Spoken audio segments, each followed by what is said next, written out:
France Bleu Bourgogne tape l'incruste. Salut et bienvenue dans le premier unique podcast sur la vie à Dijon. Pour ce 4e épisode, on tape l'incruste dans l'histoire de la ville. Elle était comment Dijon il y a 100 ans? Qu'est-ce qu'il reste de notre histoire? Et d'ailleurs, est-ce que ça intéresse toujours les Dijonnais? On ira taper l'incruste dans une librairie dijonnaise et discuter avec un passionné des livres qui retrace le passé de la ville et de la région.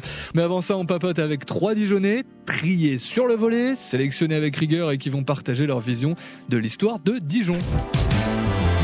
Thomas Barbier, éditeur de presse magazine, Femme en Bourgogne, Monsieur en Bourgogne, notamment, c'est lui. Bonjour Thomas. Bonjour Cyril. On est également avec Thibaut, qui est dijonnais, youtubeur passionné par l'histoire. Sa chaîne s'appelle Survol d'Histoire. Salut Thibaut. Bonjour. Et dans la place aussi Arnaud Racapé, qui est journaliste à France Bleu Bourgogne, qui a la chance de se réveiller tous les matins avec nous. Oui, et en effet, je vous le confirme. Mais bonjour à tous, et merci de m'avoir trié sur le volet. Mais c'est normal. J'ai pris les meilleurs, hein. Donc voilà, vous êtes là, vous êtes tous les trois, et on va discuter ensemble pendant une dizaine de minutes.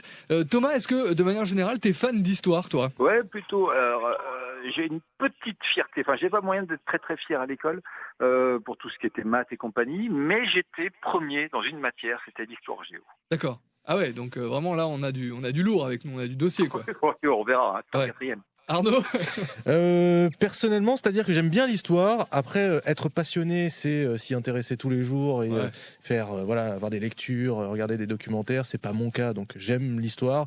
C'est pas tous les jours que je m'y intéresse. Voilà. D'accord, mais tu t'es déjà un petit peu intéressé à l'histoire de Dijon ou pas? Un petit peu. Ouais, un petit peu. Ok. Thibaut, du coup, je te pose la question pour le principe, mais ça me paraît assez logique puisque tu as une chaîne sur l'histoire de la Bourgogne et l'histoire de Dijon. Toi, t'es passionné, hein? Ah absolument, mais en fait c'est même plus que l'histoire de la Bourgogne et de Dijon. C'est juste que moi depuis toujours je me suis demandé comment on en est arrivé là avec tout ce qui nous entoure. T'appuies sur un bouton, t'as la lumière qui s'allume, tu tournes un robinet, t'as de l'eau qui coule. Ouais. Ça nous paraît un truc évident, mais en fait c'est toute une histoire. C'est la somme d'une série d'événements et de recherches et d'une aventure humaine. Et c'est pour ça que je me suis intéressé donc à toutes ces choses-là, quoi. Et est-ce que pour toi, Dijon, c'est une ville d'histoire? Personnellement, j'ai envie de dire que l'histoire, elle est partout, pour peu qu'on y cherche un peu. Après, le truc, c'est que les villes, ce sont des lieux de concentration d'événements, et dans le cas présent de Dijon, notamment pour ce qui est d'impact historique vis-à-vis de l'histoire européenne à l'époque des ducs de Bourgogne en particulier. Ouais. Mais après, la ville, elle a reçu les influences du monde à travers toutes les époques. Mais l'instant où elle a fait, on va dire, un petit peu l'histoire, quoi, en Europe, c'est à l'époque des ducs, quoi, surtout. Ouais, effectivement, quand on parle de l'histoire, Arnaud, Thomas, c'est quoi? C'est les ducs qui reviennent le plus possible? Oui, on pense toujours tout de suite à Philippe le Hardi, à Jean sans peur. Oui, on est au 15e siècle, si je ne dis pas de bêtises, c'est ça, Thibaut? Oui, c'est à cheval. Hein, c'est vrai qu'ils étaient à cheval aussi, oui. Oui, voilà. Thomas, tu la vois historique, cette ville de Dijon? Tu vois l'histoire de Dijon quand tu te balades, des trucs comme ça?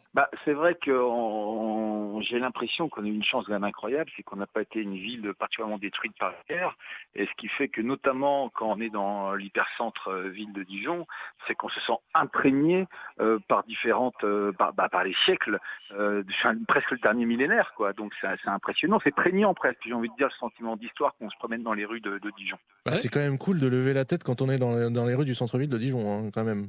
Oui, je suis assez d'accord avec Thomas, on se sent chanceux de pouvoir circuler dans ces rues-là. Et on se rend compte de ça vraiment quand on est dijonnais, ou c'est un truc genre allez, c'est bon, on les connaît, les façades des immeubles, on les connaît, les grands lieux et tout? Bonne question. Ouais, c'est la question que je vous pose, hein, les amis. Moi, j'aime vraiment les gens quand ils se promènent à lever la tête. Il y a quelqu'un qui m'avait sensibilisé à ça, et de mettre son regard au loin et surtout de lever la tête. Et tu vas voir, il y a des découvertes quasiment quotidiennes. Ouais. Et puis moi, je suis un néo dijonnais, ça fait 5-6 ans que je suis là. Il y a beaucoup de mes proches qui sont venus, mes parents qui connaissaient pas du tout Dijon, et tout le monde repart mais avec un peu des étoiles dans les yeux, mais vraiment en disant mais c'est vraiment, ce centre-ville il est magnifique, c'est hyper cool de s'y promener. Il y a des jolies façades, des jolis toits à tous les coins de rue, c'est quand même hyper cool, quoi. C'est beau, mais est-ce qu'on sait que ce truc-là il date de cette période-là, que par exemple la porte Guillaume elle a été machin, etc. Est-ce qu'on sait tout ça? Thibaut, oui. Thibaut, il rigole en fait. Moi, oui. Hein. Alors, le truc, en fait, par rapport à tout ce que vous dites depuis tout à l'heure, c'est que, en fait, justement, le fait de se promener devant les façades, les monuments et compagnie et tout, moi avant que je collabore avec l'archéologue Clément Lassus, que je salue au passage, je connaissais strictement rien de tout cela, et en fait, c'est à force de faire mes recherches pour tenter de comprendre comment on en est arrivé là, je me suis dit, mais en fait, je m'intéresse à des trucs qui vont tellement loin alors que je connais même pas qu'est-ce que c'est que ces monuments devant lesquels je passe tous les jours. Et c'est là que j'en suis venu à étudier l'histoire de la ville, et donc je peux aller que dans votre sens pour dire que tous les jours il y a des découvertes.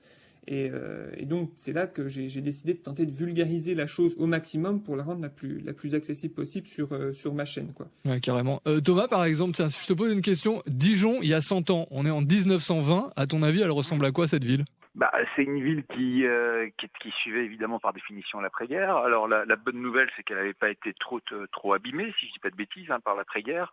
Et puis c'est tout l'avènement, si je dis pas de bêtises non plus, du fameux maire Gaston Gérard, qui était plutôt un maire constructeur, quoi, qui a amené des nouveaux quartiers. C'est ce que m'avaient dit les anciens de chez les anciens. Bon, je sais pas si Gaston Gérard marquera l'histoire que par des bonnes choses, parce que c'est un type qui a été un peu ambigu lors de la Deuxième Guerre mondiale, avec nos amis allemands.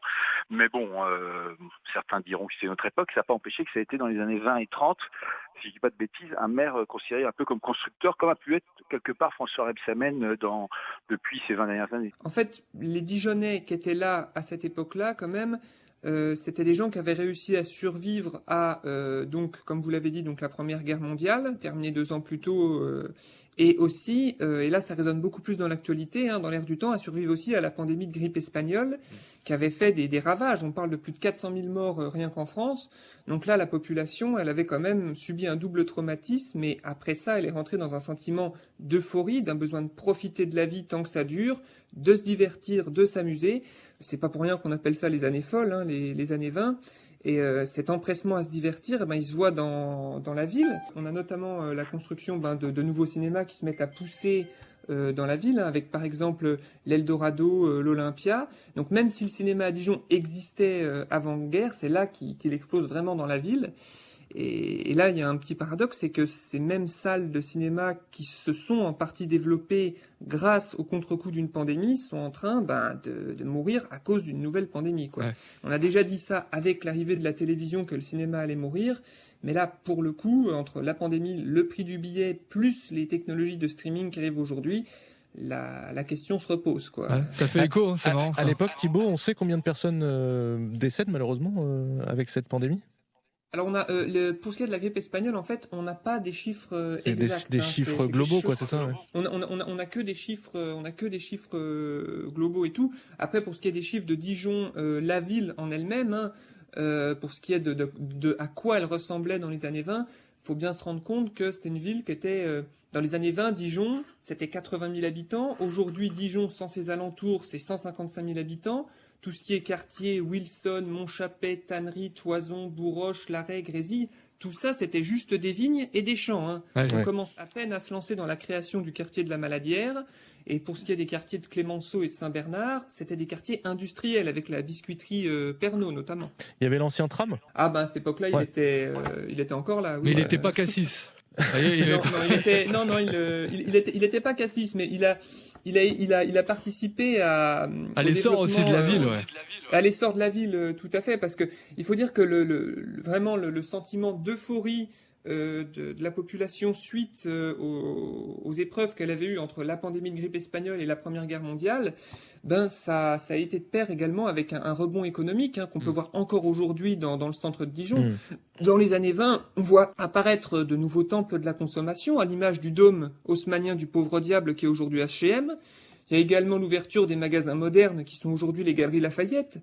On a aussi l'apparition donc de la foire gastronomique. Il faut dire qu'à cette époque-là, on entreprend énormément parce qu'on est persuadé que la Première Guerre mondiale, c'est la der des der, quoi. Donc ça, c'était il y a 100 ans. Quand on revient à aujourd'hui, en 2020, Thomas, toi qui es un homme d'affaires dijonnais, un homme qui se balade à travers toute la région et dans toutes les contrées, n'est-ce pas ? Est-ce que c'est important, pour toi, est-ce que tu penses que c'est important de garder ça en mémoire, de se dire, il y a 100 ans, c'était comme ça, et est-ce qu'aujourd'hui, ça a encore des répercussions dans ton quotidien, tout simplement ? J'ai l'impression, parce que ça a profondément structuré la ville, et de la même manière que la ville a été restructurée il y a un peu moins de 10 ans maintenant, avec le deuxième tramway dijonnois, je ne sais pas comment on doit l'appeler, qui a profondément restructuré quelles sont les rues de flux de commerçants, quels sont nos axes de circulation. Moi, j'ai vraiment l'impression, quand on regarde des photos dites anciennes, et c'est toujours cette chance, je me répète, de villes qui n'ont pas été trop détruites par les guerres, que on retrouve, on peut arriver un soir, quand il n'y a pas trop de monde dans les rues, à s'imaginer un siècle ou 2 siècles avant, quoi. Je trouve ça absolument... C'est le mot prégnant que j'utilisais tout à l'heure, mais on a moyen de se croire comme dans un film, quoi. Après une petite chose, vu que je vois qu'on a un entrepreneur avec nous, une petite anecdote des années de 20 qui devrait bien lui faire rire, vu qu'on parlait également de Gaston Gérard tout à l'heure. Figurez-vous que durant les années 20, il y a un commerçant de la place Granger qui a proposé son âne comme maire de Dijon aux élections municipales. Et il a eu quelques voix. Ah c'est ça le truc. Alors on ne sait pas s'il s'est inspiré de cet empereur romain qui avait décidé de foutre son cheval comme sénateur parce qu'il trouvait les sénateurs tellement nuls qu'il s'est dit que même son cheval pourrait faire un meilleur boulot qu'eux. Mais le fait est que l'âne qu'il a présenté à la mairie, il a quand même récolté plus de 201 voix au moment des élections. Donc comme quoi, la défiance envers les politiques, ça date quand même pas d'hier. Même si c'était on sait s'il a été beaucoup moins remboursé de sa grave. campagne ou pas, du coup, avec 201 voix. Ça lui a bien réussi parce qu'il a quand même fini plat aux as. Hein. Ça lui a fait un coup de pub extraordinaire, quoi. Voilà. Si aujourd'hui vous êtes commerçant, vous êtes en galère, eh bien voilà, vous proposez un âne face à François Rebsamen. Thomas Barbier, on va te remercier d'être venu une nouvelle fois dans ce podcast France Bleu Bourgogne. Tape l'incruste. On se dit à très vite. À bientôt. À bientôt, Thomas. Ciao, ciao.